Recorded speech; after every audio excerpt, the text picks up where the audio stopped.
KTM has been a dominant force in the premium performance segment here in India. They set new benchmarks when they arrived here a few years back and have been on top, be it in terms of performance or sales. Till now, they had a portfolio of 4 motorcycles which included the 2 Duke and 2 RC sports bikes, which offered a decent buffet of what an enthusiast might like. But come 2017, KTM has decided to take things a notch higher. Welcome to KTM people, and welcome the all-new Duke 250.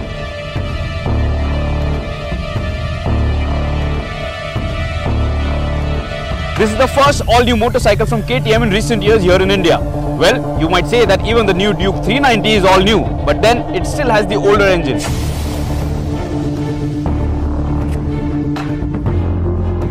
This year is new grounds up, and we are waiting eagerly to swing a leg over this. Priced at Rs 1.73 lakh ex-showroom Delhi, the new Duke 250 fills the void between the Duke 200 and the Duke 390, but overlaps with the RC 200.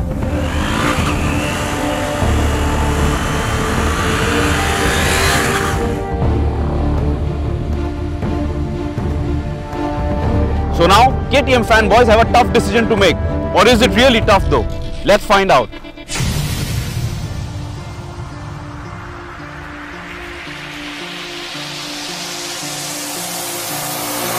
The new Duke 250 is more of a downsized Duke 390 than an upsized Duke 200. This clearly is evident in the kit and styling of the motorcycle, which takes the DNA from elder Super Duke series. One glance and the edgy design of the Duke 250 is sure to demand a second look.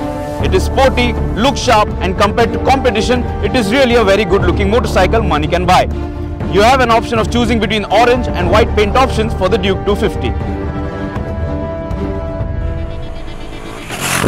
At the front, you get LED DRLs for the headlamp, which are identical to the Duke 390, but a halogen bulb for the main beam.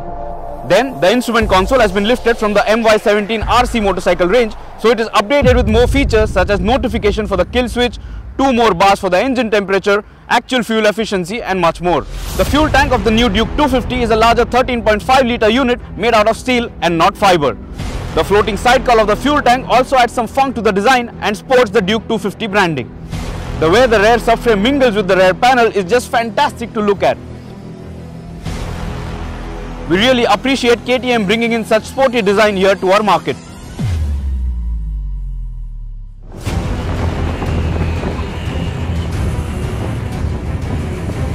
The seats of the new Duke 250 are larger as well compared to the Duke 200.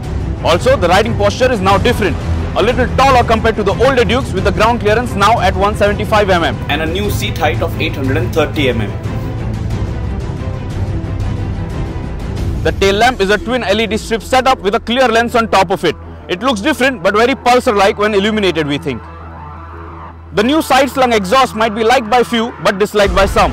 But this comes into play as KTM had to comply with the stricter emission norms, which need a better catalytic converter to be put to use. The exhaust though overall looks good, and even the exhaust note is something you would like compared to the older Duke. But it is a little muted, we think. The end can has an aluminium absorption silencer which helps in keeping the weight down as well.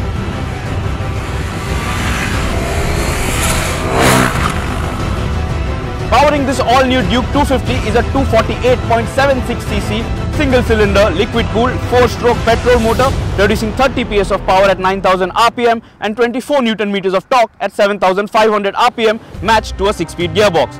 Now, this engine is not all new and is a downsized version of the Duke 390.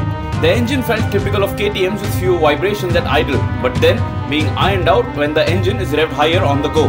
The motor has a good mid-range and top end, making it fun out on the open roads. Top end remains around 135 km/h as indicated on the speedo, which is not really significantly more than what the Duke 200 can manage. Also, the Duke 250 has the largest rear sprocket size among the Duke range now. A feature which most would appreciate is the anti-hopping slipper clutch assist which the Duke 250 comes with. This allows you to downshift aggressively when riding hard without worrying about a rear wheel locking. The clutch is super light to use and is ideal for city riding. However, there are no lever adjustments offered on the Duke 250.